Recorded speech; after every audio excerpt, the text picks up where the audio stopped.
जय श्री राम दोस्तों, कैसे हैं आप लोग। आई होप आप लोग बहुत अच्छे होंगे और हनुमान जी और राम जी की कृपा हमेशा आप पर बरसे और यूं ही बरसते रहे।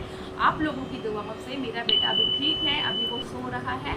तो आज की जो वीडियो है मैं मंगलवार के व्रत से रिलेटेड लेकर आई हूँ। अगर आप भी मंगलवार का व्रत रखना चाहते हैं तो इस वीडियो को पूरा देखना और खासकर महिलाएं इस वीडियो को पूरा देखना, क्योंकि मंगलवार के व्रत के दिन या उसके आसपास अगर आपको माहवारी यानी मासिक धर्म आ जाता है तो औरतें बहुत ज़्यादा कंफ्यूज हो जाती हैं कि अब वो व्रत रख सकती हैं या व्रत नहीं रख सकती हैं। तो ये सारी बातें इस वीडियो में होने वाली है और इस वीडियो को एंड तक जरूर देखना। अगर आप हनुमान जी का व्रत रखते हैं मंगलवार के दिन, मंगलवार का दिन हनुमान जी का होता है, इस दिन हनुमान जी का जन्म हुआ था, तो ये पूरा दिन जो समर्पित है ये हनुमान जी को समर्पित है। इस दिन हनुमान जी की पूजा होती है, सभी लोग उसकी आराधना करते हैं और हनुमान जी का व्रत भी रखते हैं, इनका संकल्प भी लेते हैं। तो आपको मैं व्रत से रिलेटेड आज बात बताऊंगी। अगर आपको मंगलवार का व्रत रखना है तो आपको कौन से नियम और विधि के दौरान आप व्रत रख सकते हैं। मंगलवार का व्रत किस लिए किया जाता है, हनुमान जी की पूजा इस दिन किस लिए की जाती है, क्योंकि इस दिन हनुमान जी का जन्म हुआ था और ये दिन उनको समर्पित है। अगर आप मंगलवार का व्रत करना चाहते हैं और आपको पता भी नहीं है कि इससे क्या क्या आपको लाभ मिलता है, क्या क्या फ़ायदे मिलते हैं, क्या क्या आपको फल मिलता है मंगलवार के व्रत से, तो मैं आपको बताती हूँ कि इसके अंदर आपको अगर आप कोई भी परेशानी से गुजर रहे हैं तो आप मंगलवार का व्रत रख सकते हैं। पुत्र की प्राप्ति करना चाहते हैं तब भी आप मंगलवार का व्रत रख सकते हैं। मान सम्मान प्रतिष्ठा के लिए भी आप मंगलवार का व्रत रख सकते हैं। शत्रुओं से पीछा छुड़ाने के लिए आप मंगलवार का व्रत रख सकते हैं। और जैसे आपके ऊपर किसी ने काला जादू कर दिया, जैसे भूत प्रेत का साया है, उससे छुटकारा पाने के लिए आप मंगलवार का व्रत कर सकते हैं।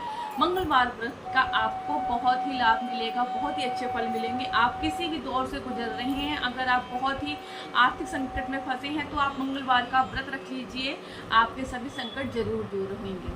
तो चलिए बात करते हैं कि मंगलवार का जो व्रत होता है वो कौन से माह के कौन से पक्ष में रखना चाहिए। ये हर महीने 2 पक्ष आते हैं, शुक्ल पक्ष और कृष्ण पक्ष। आप किसी भी महीने के शुक्ल पक्ष में आप ये व्रत स्टार्ट कर सकते हैं।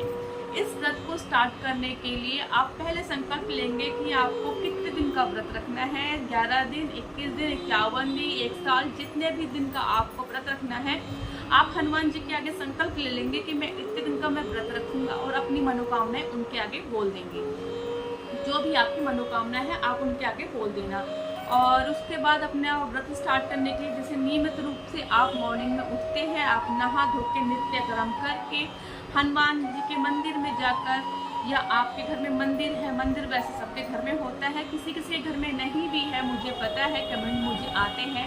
अगर नहीं भी है तो आप हनुमान जी की एक मूर्ति ले आएँ या उनकी फ़ोटो ले आएँ और एक उनके लिए चौकी ले ले, चौकी पर लाल कपड़ा बिछाकर और हनुमान जी की मूर्ति रख ले। साथ में ही उनके साथ में राम दरबार की फ़ोटो होना चाहिए, जिसके अंदर राम दरबार के अंदर सभी होते हैं, सीता राम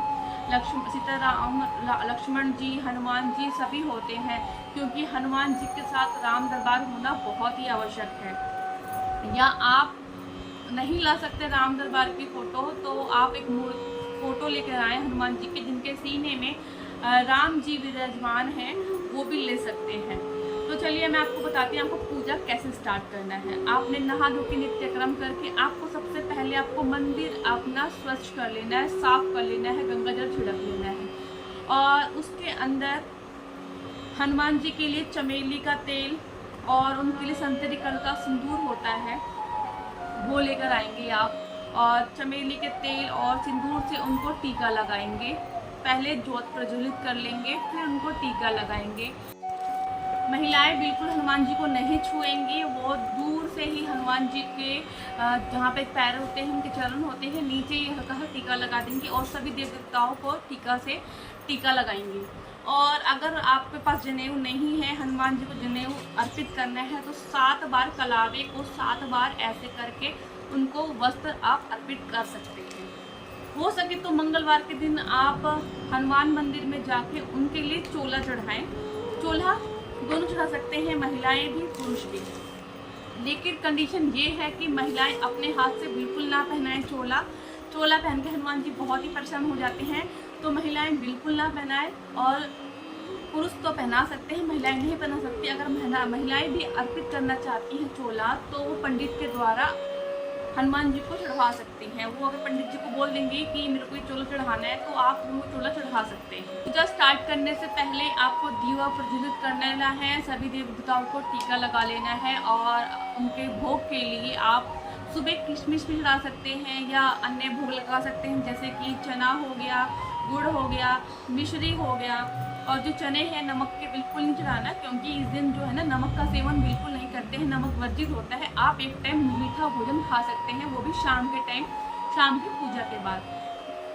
आप अच्छे से पूजा करेंगे, हनुमान चालीसा पढ़ेंगे। हनुमान चालीसा पढ़ने से पहले राम स्तुति करेंगे, हनुमान चालीसा पढ़ेंगे, आरती करेंगे, और उनको जो भी प्रसाद आपने रखा है उसको भोग लगा लेंगे। पूरे दिन आपको क्या खाना है?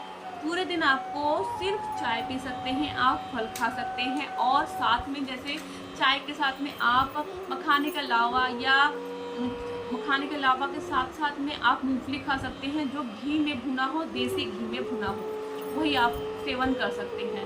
शाम को आपने जो भी वो कार्य किया हो, उसके बाद नहा धो के साफ सुथरे कपड़े पहन के आप एक बार सुंदरकांड का पाठ जरूर करें, बहुत ही आवश्यक है। अगर आपने सुंदरकांड का पाठ कर लिया तो आपकी मनोकामनाएं, आपकी विश बहुत ही जल्दी पूरी होएगी। उसके बाद आप हनुमान जी के लिए भोग लगाएं। भोग के लिए मोतीचूर के लड्डू, बेसन के लड्डू, फल, या आप चूरमा बना सकते हैं। रोट उनको बहुत पसंद है, आप ये सब भगवान के लिए, या बूंदी आप हनुमान जी के लिए भोग के लिए ला सकते हैं या बना भी सकते हैं।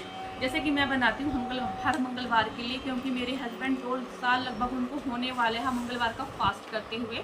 वो लगभग 2 साल से फास्ट कर रहे हैं, और मतलब हर मंगलवार को मैं उनके लिए, हनुमान जी के लिए भी भोग बनाती हूँ। बहुत ही अच्छा लगता है।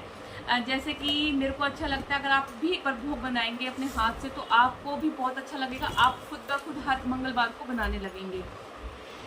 फिर आपने विधि विधान के साथ पूजा कर लिया। फिर शाम को क्या करना है, एक टाइम मीठा भोजन करना है। मीठे भोजन के अंदर आप चूरमा खा सकते हैं, जो रोटी गुड़ का और घी का होता है चूरमा। और उस या ये नहीं खाना चाहते हैं तो आप एक टाइम जैसे कि गुड़ और पराठा खा सकते हैं, जो पराठा देसी घी में बना होना चाहिए। मेरा बेटा भी उठ गया, बोलो जय श्री राम, बोलो बोलो जय श्री राम। राम राम बोलो, मैं ठीक हूँ, मैं ठीक हूँ। तो ये हो गई मंगलवार की पूरी विधि विधान से मैंने आपको बता दिया है। और साथ में मोस्ट इम्पॉर्टेंट बात ये है कि इसी दौरान अगर महिलाओं को मासिक धर्म आ जाता है तो उसको क्या करना है। अगर आपको मासिक धर्म आ जाता है और आपने संकल्प ले रखा है कि मुझे 21 दिन 11 दिन करना है, तो आप उस दिन व्रत रख सकती हैं।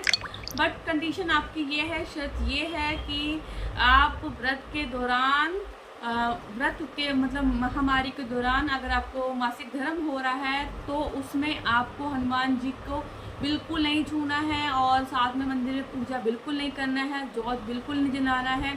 आप सिर्फ नहा धो के स्वच्छ कपड़े पहनकर माँ भगवान का मुंह से जाप करना है। सिर्फ आप अपना फास्ट रख सकती हैं, और मन ही मन आप भगवान जी का नाम ले सकती हैं। ठीक है, मुंह से उच्चारण नहीं करना है। राम नाम का आप जाप कर सकती हैं। यही पूरी विधि विधान है। और अगर आपको किसी को कुछ पूछना है व्रत के, इस व्रत में मैंने जो भी बताया है उसमें कुछ छूट गया हो, अगर आपको लगता है कोई क्वेश्चन है तो आप मुझसे पूछ सकते हैं। और मेरे हिसाब से अभी कुछ छूटा नहीं है, बाकी मैंने सारी डिटेल बता दी है। बाकी आपको वीडियो अच्छी लगे तो लाइक शेयर सब्सक्राइब जरूर करना। जय श्री राम, जय श्री राम बोलो, राम, और लाइक शेयर सब्सक्राइब जरूर करना।